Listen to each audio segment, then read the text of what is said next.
नमस्कार, मैं रवीश कुमार। खबरों में हार्ट अटैक की रिपोर्टिंग बढ़ गई है या हार्ट अटैक बढ़ गया है, इस सवाल का जवाब मुझे नहीं देना चाहिए क्योंकि इसका एक जवाब हो ही नहीं सकता। डॉक्टर भी जवाब देंगे तो एक बार में सारा जवाब नहीं दे सकते क्योंकि हार्ट अटैक के लक्षण से लेकर कारणों में इतनी विविधता होती है कि संभव नहीं कि हर सिटिंग में डॉक्टर अपने मरीज को विस्तार से बताता चले। कोविड के बाद से मीडिया में हार्ट अटैक की खबरें छपने लगी हैं। अगर इन खबरों के कारण आप अपने स्वास्थ्य और एक खास उम्र में चेकअप कराने को लेकर सतर्क हो रहे हैं तब तो अच्छी बात है, लेकिन तरह तरह के भ्रम में उलझते जा रहे हैं तो फिर खुद को रोकिए। अब मैं आपके सामने एक आंकड़ा रखना चाहता हूं। राष्ट्रीय अपराध शाखा ब्यूरो एनसीआरबी के आंकड़े बता रहे हैं कि 2022 में 56,653 लोग अचानक मौत के शिकार हो गए।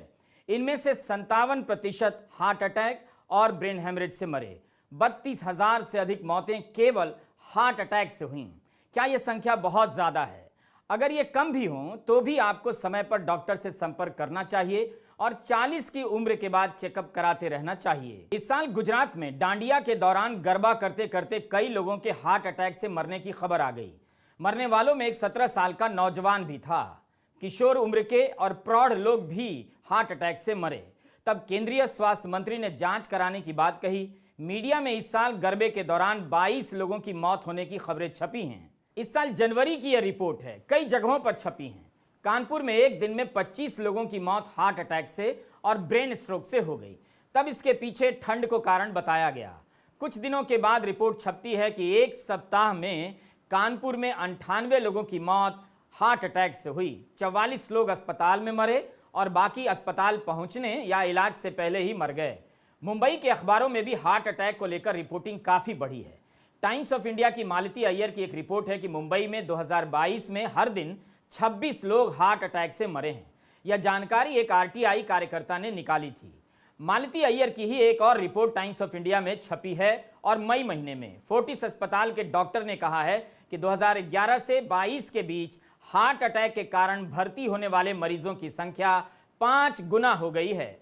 मालती की इस रिपोर्ट में केवल फोर्टिस अस्पताल का डेटा दिया गया है।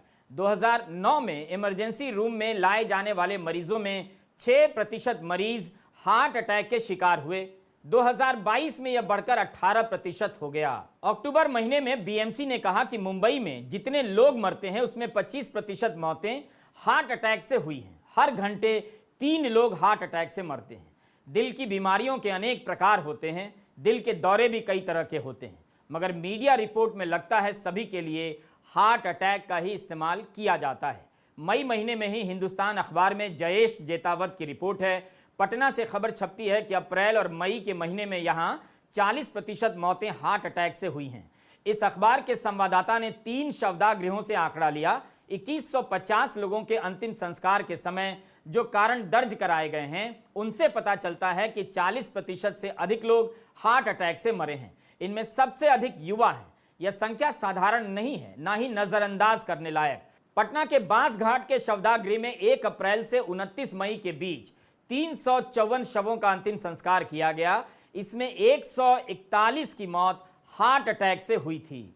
हम आपको बता दें कि हमारा वीडियो इस पर नहीं है कि हार्ट अटैक क्यों होता है, क्या कोविड के कारण बढ़ा है, बल्कि हम देख रहे हैं कि मीडिया रिपोर्टिंग में हार्ट अटैक को कैसे पेश किया गया है और उस पर मंत्री कैसे बयान दे रहे हैं और किस तरह की व्यवस्था का आयोजन कर रहे हैं। अक्टूबर महीने में नवरात्र और गरबे के आयोजनों में होने वाली मौतों के बीच केंद्रीय स्वास्थ्य मंत्री मनसुख मंडाविया ने आईसीएमआर की एक रिपोर्ट का हवाला देते हुए चेतावनी भरा बयान दे दिया कि जिन लोगों को गंभीर कोविड हुआ था उन्हें कोविड से ठीक होने के बाद कम से कम 1-2 साल कठोर श्रम और जरूरत से ज्यादा कसरत करने से बचने की जरूरत है ताकि दिल का दौरा पड़ने की घटनाओं से बच सकें।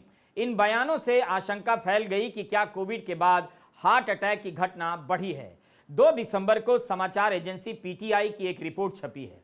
गुजरात के शिक्षा मंत्री कुबेर दिंदोर का बयान है कि 6 महीने में हार्ट अटैक से 1052 लोग मरे हैं। इनमें से 80% मौतें 11 से 25 साल के बीच के बच्चों और जवानों की हुई हैं। 11 से 25 साल की उम्र के लोग हार्ट अटैक के शिकार हो रहे हैं। यह चिंता की बात है। जो काम स्वास्थ्य मंत्री का है उस पर शिक्षा मंत्री बयान दे रहे हैं, यह भी चिंता की बात है। जो भी है, सरकार और समाज दोनों को ध्यान देना चाहिए और अपने अपने